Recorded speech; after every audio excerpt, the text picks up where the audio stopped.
C'est la voix de votre frère, le prophète Kaba Imani. Je bénis Dieu de nous avoir sélectionnés encore, de parler de la part du Seigneur. Et nous disons merci à l'homme de Dieu, le révérend pasteur Bienvenu à Cassia, de nous avoir encore sélectionnés, qu'on parle surtout le mois de juillet et en ces jours. Alors, le Seigneur m'a mis à cœur de partager avec vous ce sujet qui est intitulé le 9e heure de notre Seigneur Jésus-Christ. Le 9e heure de notre Seigneur Jésus-Christ, nous le tirons en Matthieu chapitre 27 à partir du verset 39. Alors, je vais lire, la Bible dit ceci.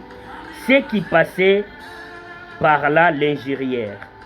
Ils hochaient la tête et disaient, toi qui détruis le temple et qui le bâtis en 3 jours, sauve-toi toi-même, si tu es le Fils de Dieu. Descends de la croix. De même aussi les principaux sacrificateurs, avec le scribe et les anciens disaient en se moquant de lui. Il a sauvé les autres. Il ne peut pas se sauver lui-même.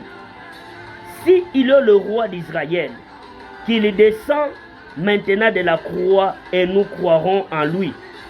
Il s'est confié en Dieu. Il s'est confié en Dieu, qu'il lui délivre maintenant, s'il tient à lui, car il a dit, je suis fils de Dieu. Le brigand aussi, qui avait été crucifié avec lui, le siltait de même manière.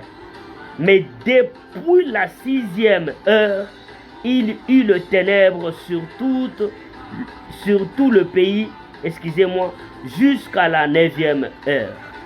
Et vers la 9e heure, Jésus s'écria d'une voix forte, Eli, Eli, lama sabachthani, c'est-à-dire, mon Père, pourquoi m'as-tu abandonné? Parole du Seigneur. Alléluia. Bien-aimés dans le Seigneur, frères et sœurs, hommes de Dieu, le Seigneur m'a mis à cœur de partager avec vous ce petit sujet, le 9e heure de notre Seigneur Jésus-Christ à la croix. Cette 9e heure de Jésus-Christ à la croix, le 9e heure arrive avec la douleur.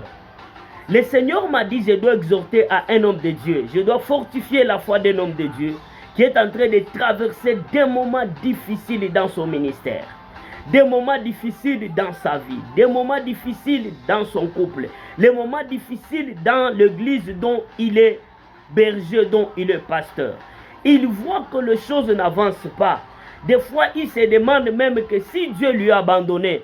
Écoutez, à la 9e heure, frères et sœurs, même Christ a pensé que le Dieu lui avait abandonné.